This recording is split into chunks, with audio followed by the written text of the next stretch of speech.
Voici 3 erreurs qui peuvent empêcher plusieurs personnes de réussir leur relation de couple.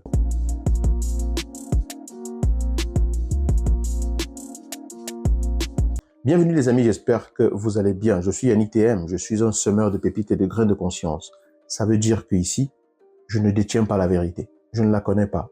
Je sème simplement des graines que j'espère que vous allez identifier comme étant de véritables pépites, que vous allez donc pouvoir faire germer dans vos vies, arroser, faire grandir afin de récolter les fruits pour avoir les vies auxquelles vous aspirez. Il y a 3 erreurs principales qui ne sont pas les seules erreurs que l'on puisse commettre, mais 3 erreurs principales dont j'aimerais vous parler aujourd'hui qui peuvent nuire au fait de pouvoir réussir vraiment une relation. La première erreur, c'est de penser que parce que je suis un homme, je sais forcément comment être un leader pour un couple. Ou parce que je suis une femme, je sais comment faire fonctionner un couple. Le fait d'être un homme ou une femme ne vous donne pas une compétence particulière quant à ce qui est le fait de faire fonctionner un couple. Le fait de dire je suis un homme ou je suis une femme n'est pas synonyme de je sais gérer une relation ou de je sais construire une relation. Et c'est une erreur que plusieurs personnes commettent. Parce que parfois, dans certaines disputes, dans des relations, on entend un homme dire « c'est moi l'homme ici, je suis l'homme, et voilà, en tant qu'homme, je pense que c'est comme ça qu'il faut faire. » Donc, point numéro 1. Si vous êtes un homme, si vous êtes une femme, ne pensez pas que le fait de l'être fait de vous forcément quelqu'un qui maîtrise comment une relation marche. C'est pas parce qu'on est de sexe masculin, qu'on est un homme ou en tout cas qu'on s'identifie comme étant un homme, que cela veut dire qu'on est forcément un bon chef pour la famille. C'est pas parce qu'on est forcément de sexe féminin ou qu'on s'identifie comme étant de genre féminin que cela veut dire qu'on est une bonne épouse, une bonne maman, une bonne mère, enfin tout ce qu'on veut. Ce que j'ai dit est un peu cliché. Je ne veux pas être réducteur, donc je ne veux pas que vous vous attardiez là-dessus. Je veux simplement que vous compreniez que pour qu'une relation marche, vous avez besoin d'une personne qui est capable de faire fonctionner cette relation-là avec vous. Donc, il faut que vous appreniez à faire fonctionner une relation. Il faut que l'autre apprenne à faire fonctionner une relation. Les compétences, c'est des choses qui s'acquièrent, qui se développent. J'apprends à communiquer, que je sois homme ou femme, il est important que j'apprenne à communiquer. Être patient, si je ne sais pas le faire, que je sois homme ou femme, il est important que je l'apprenne. Savoir supporter l'autre, supporter dans le sens d'être à côté de l'autre, aux côtés de l'autre, afin que l'on puisse atteindre quelque chose ensemble. Si je ne sais pas le faire, j'apprends à le faire. Deuxième erreur qui est souvent commise, c'est qu'il y a des personnes qui cherchent des produits finis. Chercher des produits finis, ça veut dire quoi? Ça veut dire que vous voulez commencer une relation avec une personne qui est déjà parfaite. Vous voulez un homme qui est comme ci, comme ça, qui est votre psychologue, votre thérapeute, votre banquier, qui est capable d'anticiper vos pensées, qui est capable de comprendre tout ce que vous pouvez ressentir, même sans que vous le disiez, qui est capable de comprendre quels sont vos besoins, parce qu'un vrai homme doit le savoir, et les hommes veulent une femme qui est capable de savoir comment telle chose marche, qui est capable de savoir qu'une femme doit pouvoir faire ceci, qui est capable de les comprendre, d'anticiper sur leurs besoins, d'être à leur petit.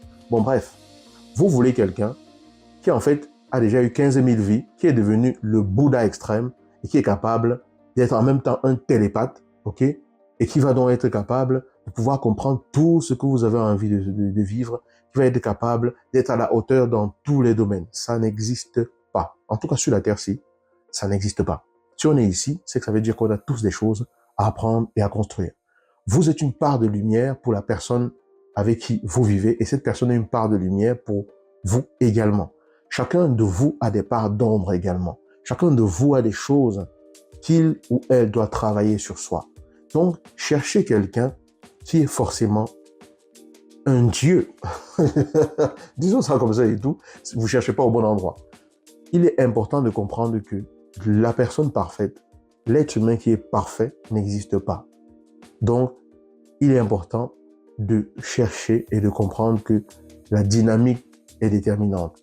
Quelqu'un qui sait se remettre en question, quelqu'un qui sait travailler pour construire ensemble, quelqu'un qui vous respecte pour ce que vous êtes, quelqu'un qui sait être à l'écoute, avec qui vous pouvez vraiment communiquer, qui est dans une dynamique de croissance, quelqu'un qui se bouge pour que les choses avancent et tout, c'est quelqu'un avec qui vous pouvez aller très loin. Mais si vous rencontrez une personne, elle est déjà à un niveau et elle vous dit, moi je vais rester à ce niveau-ci, je ne vais jamais rien changer, alors que vous voyez très bien que vous avez des choses à développer, à construire et tout, à un moment donné, la distance va se créer parce que si la personne ne bouge pas et que vous bougez, la distance va se créer. Donc, c'est important de rencontrer quelqu'un qui est en train de faire un parcours. Et si vos parcours se rejoignent sur l'itinéraire, à ce moment-là, vous faites le parcours ensemble. Le parcours, c'est grandir ensemble. La relation, c'est on s'aime et on va être une aide pour que, grâce à ma présence, tu puisses grandir davantage. Grâce à ta présence, je puisse grandir davantage. C'est ça la relation. Donc, si on cherche quelqu'un qui est parfait, c'est important de comprendre que cette personne n'existe pas et il faut peut-être arrêter les recherches dès maintenant parce que vous ne trouverez jamais. Donc, parfois, je vois des personnes qui ratent des occasions de pouvoir construire peut-être des choses qui auraient pu être des choses, des relations extraordinaires, des relations vraiment harmonieuses, s'arrêter sur des détails, s'arrêter sur des trucs, franchement, qui n'impactent en rien le comportement dans une relation. Parfois, il y a des gens qui vont rencontrer une personne qui est vraiment respectueuse, quelqu'un qui les comprend, quelqu'un qui est prêt à faire le nécessaire pour que la relation avance. Elles vont même ressentir quelque chose pour cette personne-là, mais elles vont pas aller avec cette personne parce que cette personne, elle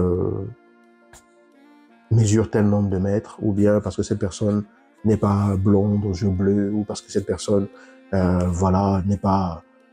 pas des tablettes de chocolat, ou je sais pas trop quoi et tout. Après, chacun fait comme il veut. Mais je dis toujours, la valeur intrinsèque, c'est la chose qu'il faut être capable de savoir identifier chez quelqu'un.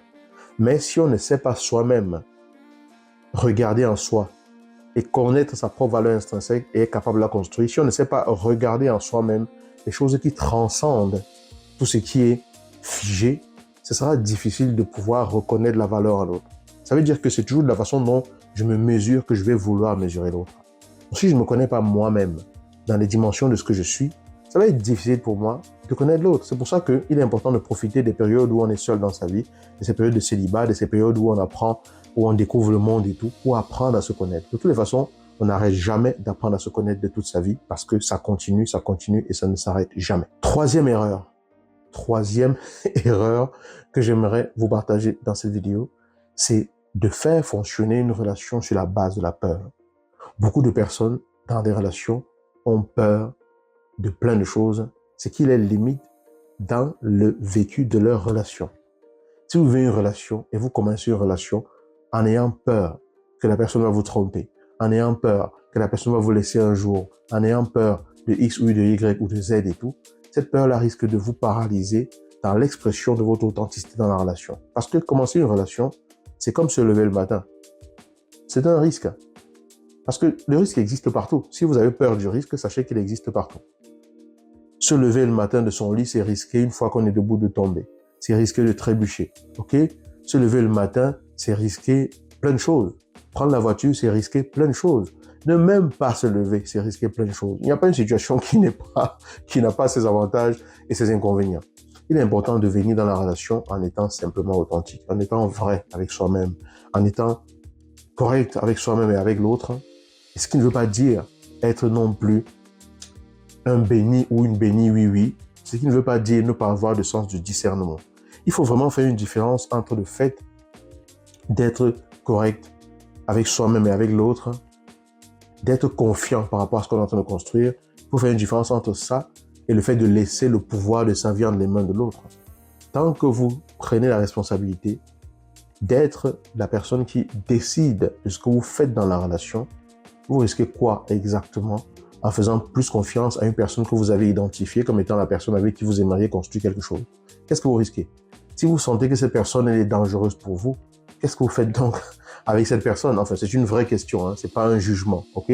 C'est une vraie question qui m'intéresse et si vous avez des réponses par rapport à ça, je vais vous demander de me dire ce que vous en pensez dans les commentaires. Donc, tout ce qui est mu par la peur, une peur au point où cette peur-là vous paralyse, fait qu'à un moment donné, vous ne vivez plus pleinement les choses telles que vous pourriez les vivre. Donc, interrogez-vous quelles sont les peurs aujourd'hui qui vous empêchent de vous épanouir vraiment dans votre relation. Est-ce qu'il y a des choses qui vous bloquent dans cette relation? Est-ce qu'il y a des peurs qui font que vous n'arrivez pas à parler à votre partenaire? Est-ce qu'il y a des peurs qui font que vous n'arrivez pas à proposer certaines choses à votre partenaire, à développer certaines choses ensemble, à parler de ce projet qui vous anime depuis longtemps? Si c'est le cas, demandez-vous quel impact est-ce que cela peut avoir sur votre propre épanouissement et sur l'épanouissement de votre relation. Et à un moment donné, peut-être qu'il va falloir faire quelque chose pour améliorer la situation. Qu'est-ce que vous en pensez? Voilà. Donc, les 3 erreurs sont celles-là. D'accord? Et j'espère que voilà, vous avez aimé le contenu. Dites-moi ce que vous en pensez sous les commentaires. Si ça vous a plu, partagez la vidéo. Pensez également à télécharger votre guide des 7 erreurs qui peuvent tuer votre vie de couple que je mets à votre disposition dès maintenant dans la description de la vidéo. Et n'oubliez pas, tous les dimanches, ici même à 19h, nous nous retrouvons en direct. 19h, c'est GMT plus 1, donc 19h heure de Paris. Nous nous retrouvons en direct pour échanger sur un sujet concernant le couple afin de pouvoir grandir ensemble. À très bientôt. Ciao.